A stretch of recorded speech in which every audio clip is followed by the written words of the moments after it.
Hello friends, welcome back to the Muddy Boots Maker knitting podcast.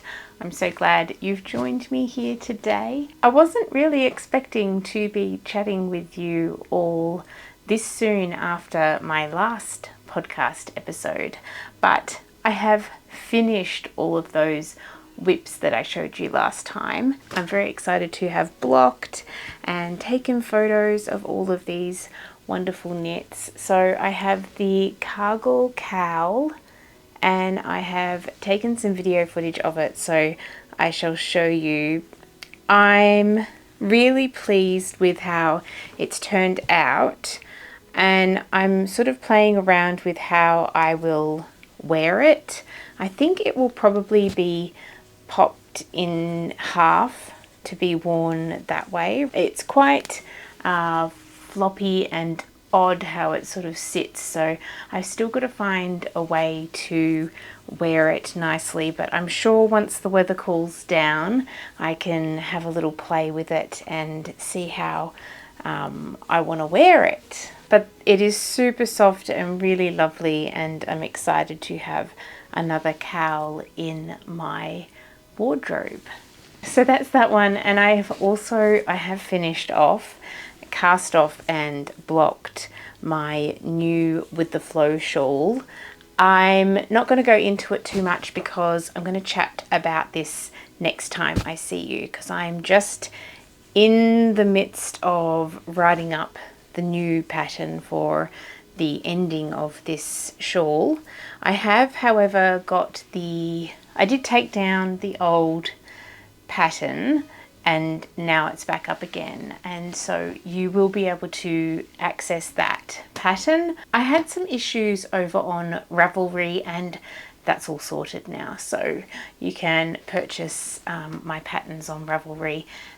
There is no issues there anymore. So I'm going through these quite quickly, but I did show you these projects last time, and so I don't want to spend too much time on them. But I have blocked my Coral Coast wrap and I am thoroughly delighted with this. I have again taken some footage of wearing this one, and I've already worn it into the city. We went for a trip into the city, but I have been thinking of entering this wrap into the Bendigo Wool and Sheep show. I haven't made up my mind yet, but I kind of like the idea of entering something into it, and so I need to have a look at that and assess whether I want to do that. But I'm very, very happy with how this has turned out. The yarns are just gorgeous and the pattern equally amazing, and yeah, let's see what the future holds. I will let you know if I enter anything into the craft competitions at the show. Now, last time I chatted about finishing off projects before I start something new. I have got a sock project on the go. I could have been working on that because it's sort of light.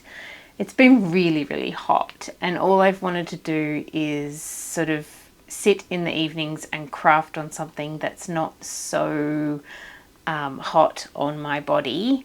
And I think the socks, I'm just not ready to approach them yet. So I have started a new project. Now, this has been on my list for a while. I purchased the pattern back close to when it got released. It is called the Heirloom Quilt Cardigan, and here is a picture of it from the pattern. It's just lovely. I'm very excited by this, and it really speaks to me, and immediately I just wanted to make one. So this is a good stash diver project. I've got some yarns left over from a few projects, so I have been making some squares. So here are some of the squares I've been making, and I've got the mustards and the greys, and then I've added some white also. As you can see, these two are joint. Now, I don't like joining squares too much, so I thought I would continue knitting the next square onto the live stitches of this one here, and I can do these with a couple of the squares or a few of the squares. I just don't want to do it with too many because I'm not sure of how, you know, the placement of the colours, how they're going to go. So yeah, I've got to play around with how I'm wanting to put them together and also how much of the yarns I'm going to be going through. I have gone through a stash dive and found a few more colours. There is a blue that I'm thinking of adding into these, but I haven't added them in yet. I have added another neutral, which is a cream. So this one's more like a natural white, and then I've got a cream here. So I'm also doing it again here where I've blocked these ones here. That's why they're so flat, but these ones are curling in because I'm just working on this one at the moment. But as you can see, I've started another square that's joint to another one so that I don't have to sew them together. Quite handy. Now, the one thing with this pattern that's kind of drove me a bit insane at the start is doing the colour work on the purl side of the work. So yeah, it's kind of a bit frustrating, but I've sort of figured out how to hold the yarn purl wise. I've only ever done colour work in the round, so I've only ever had to do it while knitting, but yeah, doing it on the purl side is kind of a little annoying, but I have found a way of holding it that is working out well, and I am knitting these squares up much faster than when I started them. So I'm really excited about these and really excited about this project and having this cardigan in my wardrobe when I'm done. I'm going to try and sew in the ends as I go. So I've got, you know, the ends of the colour work on the inside. So yeah, I'm going to try and sew them up so that I don't have to worry about them at the end. And I'm just lightly blocking them so that they're ready to sew in together. I'm really liking the brown that I've added into the colour range.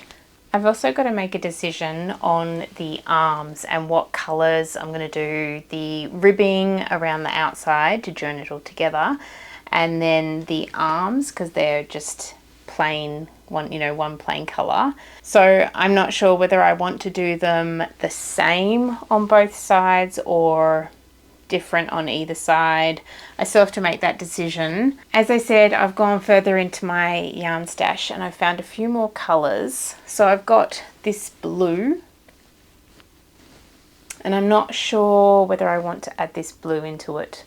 I just think it's quite different, whereas I have this green and I could add this green into it, and I think the green will go well with it. And I'm thinking perhaps the green is the one to do the ribbing in, or the brown. And yeah, then I have to make a decision on the arms, but it just depends on how much yarn I have left over. I also have this variegated yarn left from another project, so I'm wondering whether I add this into it or not, because most of this is all just one plain colour. I mean, I know there's a tiny bit of variation in this natural creamy white, but most of them, you know, are one colour.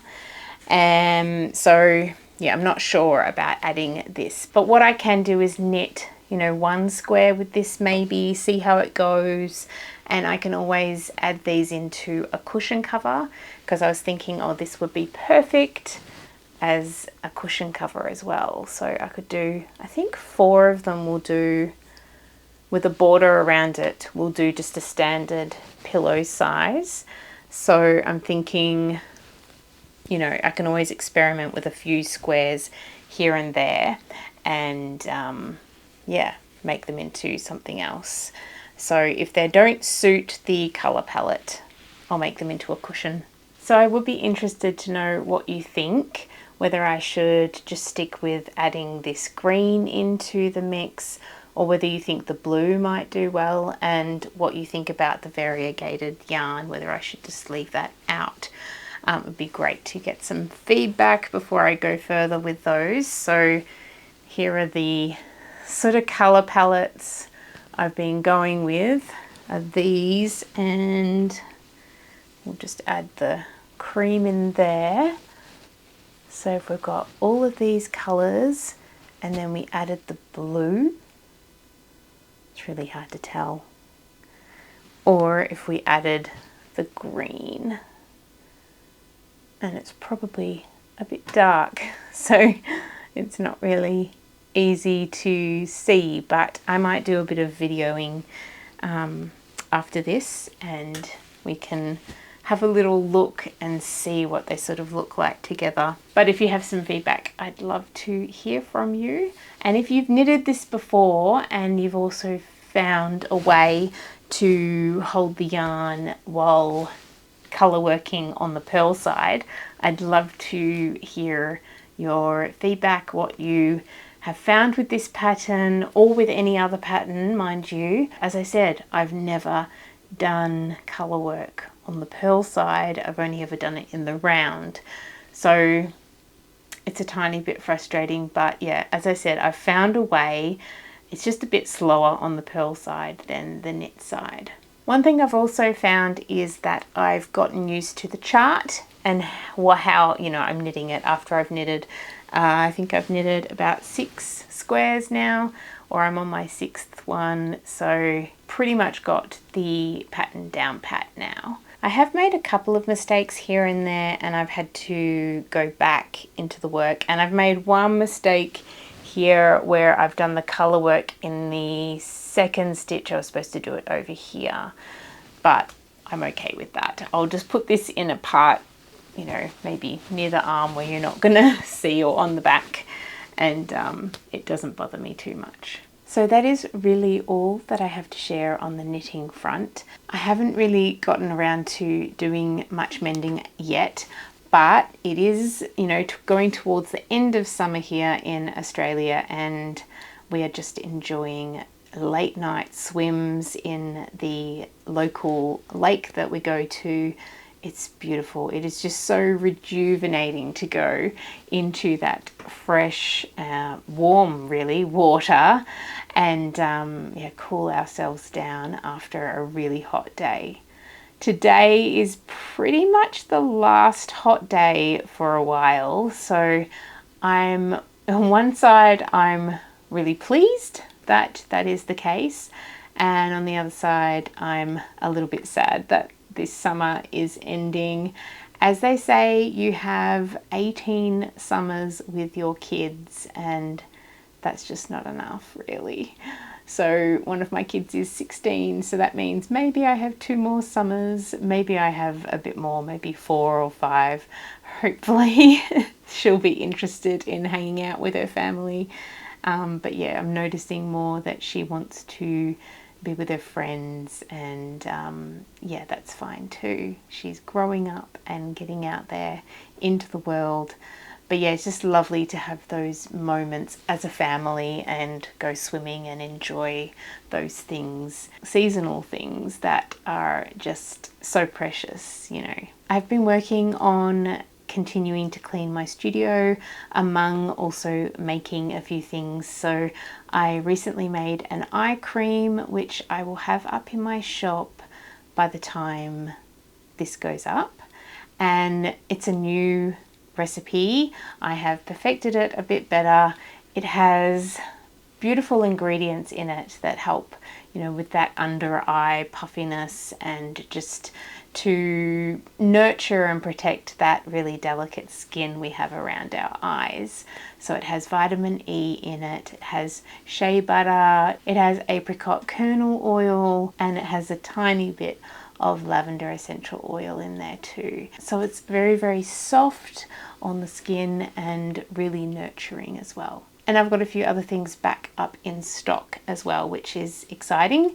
And I wanted to offer to all of you a little bit of a discount. I will pop it on the screen now, so you can access that discount just on my website only. I have had to put up prices of some of my products that I offer wholesale.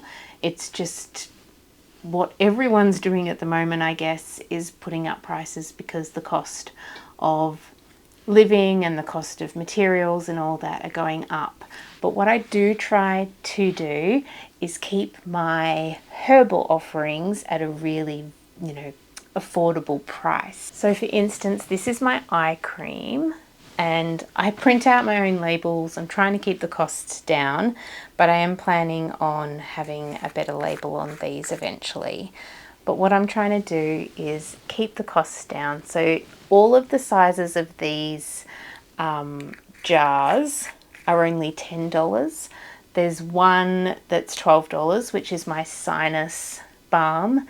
That one has a lot of essential oils in it to help clear the sinuses, so it is a bit more expensive to make. So that one's $12. But all of these ones are $10. And what I'm trying to do is have a 10 ml size tin in most of my products. So I have some in the rose petal salve. That one is a beautiful salve, great for your skin and also very calming and just lovely. It's beautiful as a perfume as well. It's a real favorite of mine, and I've had a lot of customers that are really happy with it. But if you're wanting to test out my balms and salves, then I am making them in a smaller tin at an affordable price so that you can give them a go. And what I'm planning on doing is having a pack so that you can buy 4 or 6 of these sized tins with, all different balms that I have, so herbal offerings that I have, and you can try them all out. It's sort of like a trial pack, and then you can make a decision on what ones suit you.